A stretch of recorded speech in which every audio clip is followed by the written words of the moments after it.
আসসালামু আলাইকুম জার্গেজেটি আপনাদের সবাইকে স্বাগতম নতুন আরেকটি ভিডিও নিয়ে চলে এসেছি। আর আজকের এই ভিডিওটা হচ্ছে 18 থেকে 19,000 টাকা বাজেটের মধ্যে বর্তমানে ওয়ান অফ দ্য বেস্ট কোয়ালিটির একটি ফোন নিয়ে চলে এসেছে আপনাদের মাঝে।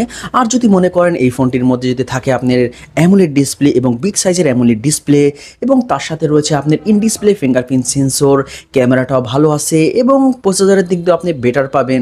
সো ওভারঅল দেখতেও ভাই খুবই সুন্দর। আর এমন একটা ফোন যদি বা আপনি 18 থেকে 19,000 টাকা প্রাইজের মধ্যে যদি মার্কেটে পেয়ে যান তাহলে ভাই কেমন হয়? অবশ্যই অনেক ভালো হয়। সো আজকে আপনারা আমার সামনে যে মোবাইলটি দেখতেছেন এটা হচ্ছে টেকনো ক্যামন 20 এবং এই ফোনটি কিন্তু ভাই 1 বছর আগের ফোন। বর্তমানেও এই ফোনটি আমি মনে করি বেস্ট কোয়ালিটির একটি ফোন এবং ফোনের ডিজাইন নিয়ে ভাই কোনো অপশন নাই। ডিজাইনটাও কিন্তু ভাই মাশাআল্লাহ খুবই সুন্দর করেছে। বিগ সাইজের ডিসপ্লে পেয়ে যাবেন এবং ডিসপ্লের মধ্যে আপনি পাঞ্চুয়াল ক্যামেরা পেয়ে যাবেন এবং এই সাইডের ব্যাক সাইডে যে ক্যামেরার ডিজাইনটা করা হয়েছে ভাই ওয়াও খুবই সুন্দর করেছে। 3টা ক্যামেরা সেন্সর পেয়ে যাবেন, উপরে পেয়ে যাবেন একটা মেন শুটার এবং তার নিচে ভাই একটার মধ্যে 2টা ক্যামেরা দেওয়া হয়েছে এবং তার সাইডে রয়েছে আপনার এলইডি ফ্ল্যাশ লাইট। ব্যাক সাইডের ডিজাইন না ভাই কোনো অপশন নাই, মাশাআল্লাহ খুবই সুন্দর করেছে এবং এই ফোনটির মধ্যে আপনি ইন ডিসপ্লে ফিঙ্গারপ্রিন্ট সেন্সরটা ভাই পেয়ে যাবেন এবং মোবাইলটির একেবারে নিচের দিকে রয়েছে আপনার টাইপ সি চার্জিং পোর্ট এবং তার সাইডে রয়েছে আপনার 3mm ইয়ারফোন জ্যাক এবং তার সাইডে রয়েছে আপনার স্পিকার।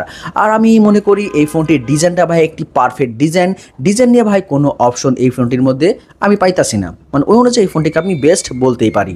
মোবাইলটির ডিসপ্লে সাইজ হিসেবে রয়েছে আপনি 6.67 ইঞ্চি অ্যামোলেড ডিসপ্লে, যেটা একটি বিগ সাইজের একটি ডিসপ্লে।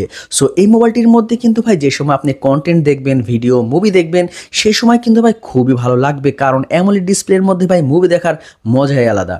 এবং 395 পিপিআই রয়েছে এবং এই ফোনটির কিন্তু ভাই রেজুলেশন খুবই ভালো।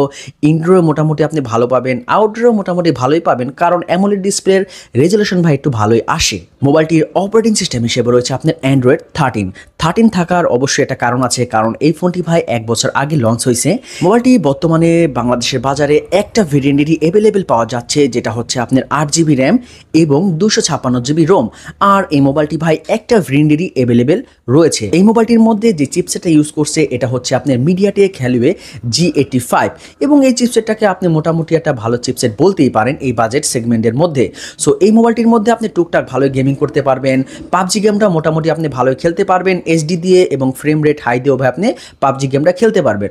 কিন্তু অতিরিক্ত গেম যদি খেলেন এই ফোনটি ভাই মোটামুটি হিট ভালোই জেনারেট করে এবং ফ্রি ফায়ার যদি খেলে থাকেন কোনো প্রবলেম হবে না। ফ্রি ফায়ার আপনি খুব স্মুথলি এই ফোনটির মধ্যে খেলতে পারবেন, কোনো অসুবিধা নাই। এছাড়া আদারওয়াইজ অন্য অফলাইন গেম এবং যাই হোক অন্য সব গেমগুলো আপনি খুব স্মুথলি এই ফোনটির মধ্যে খেলতে পারবেন। মোবাইলটির রিয়ার ক্যামেরায় টোটাল আপনি 3টে সেন্সর পেয়ে যাবেন। মেন শুটার রয়েছে আপনার 64 মেগাপিক্সেল এবং তারপরেটা রয়েছে আপনার 2 মেগাপিক্সেল ডেপথ ক্যামেরা এবং তারপরেটা রয়েছে আপনার QVGA ক্যামেরা এবং তার সাইডে রয়েছে আপনার এলইডি ফ্ল্যাশ লাইট এবং এই সাইডের ব্যাক ক্যামেরাতে আপনি ভিডিও রেকর্ডিং করতে পারবেন 1080p 30fps দিয়ে। সেলফি ক্যামেরা হিসাবে রয়েছে আপনার 32 মেগাপিক্সেল এবং সেলফি ক্যামেরাতে আপনি ভাই সেমভাবে ভিডিও রেকর্ডিং করতে পারবেন 1080p 30fps দিয়ে এবং তার সাথে টাইপ সি 2.0 রয়েছে এবং সবচেয়ে ভাই আকর্ষণ জিনিসটা রয়েছে ভাই এই বাজেটের মধ্যে আপনি ইন ডিসপ্লে ফিঙ্গারপ্রিন্ট সেন্সরটা পেয়ে যাবেন, যেটা আমি মনে করি ওয়ান অফ দ্য বেস্ট কোয়ালিটির একটি ফিউচার এই ফোনটির মধ্যে আপনি বলতেই পারেন। কারণ অ্যামোলেড ডিসপ্লের মধ্যে ভাই অনেকেই এখন থেকে ভাই ফিঙ্গারপ্রিন্ট সেন্সরটা দেয় না, সাইড মাউন্টেন ফিঙ্গারপ্রিন্ট সেন্সরটা দিয়ে দেয়। সো এই ফোনটির মধ্যে আপনি অ্যামোলেড ডিসপ্লের মধ্যে আপনি ইন ডিসপ্লে ফিঙ্গারপ্রিন্ট সেন্সরটা পেয়ে যাবেন, যেটা মোটামুটি ভালোই কাজ করে। মোবাইলটির ব্যাটারির ক্যাপাসিটি হিসাবে রয়েছে আপনার 5000 mAh এবং তার সাথে 33 ওয়াটের একটি ফাস্ট চার্জার পেয়ে যাবেন এবং এই মোবাইলটি 0 থেকে 100% চার্জ হইতে 1 ঘন্টা 15 মিনিটের মতো সময় নেবে এবং এই মোবাইলটির বর্তমানে বাংলাদেশ অফিসিয়াল প্রাইস হিসেবে ধরা হয়েছে আপনার 8GB র্যাম এবং 256GB রোম। এটার দাম রয়েছে আপনার 18,999 টাকা। এই বাজেটের মধ্যে এই ফোনটি বর্তমানে আপনি মার্কেটে পেয়ে যাবেন। আর আমার মতে এই বাজেটের মধ্যে এই ফোনটিকে আমি বেস্ট কোয়ালিটির একটি ফোন বলতে পারি এই কারণে, কারণ এই ফোনটির মধ্যে আপনি অ্যামোলেড ডিসপ্লে পেয়ে যাইতেছেন, তার সাথে ইন ডিসপ্লে ফিঙ্গারপ্রিন্ট সেন্সর পেয়ে যাইতেছেন। বিশেষ করে যারা বেসিক ইউজার আছেন, মানে হাইটেক্স গেমিং করেন না বা বেশি গেম খেলেন না, টুকটাক গেম খেলে থাকেন, তাদের জন্য এই ফোনটি ভাই চোখ বুজে ওয়ান অফ দ্য বেস্ট কোয়ালিটির একটি ফোন বলতে পারেন। আর আমার এই ভিডিওটা যদি আপনাদের কাছে ভালো লেগে থাকে তাহলে অবশ্যই চ্যানেলটি সাবস্ক্রাইব করে সাথেই থাকবেন। ফুল ভিডিওটা দেখার জন্য অসংখ্য ধন্যবাদ। আসসালামু আলাইকুম।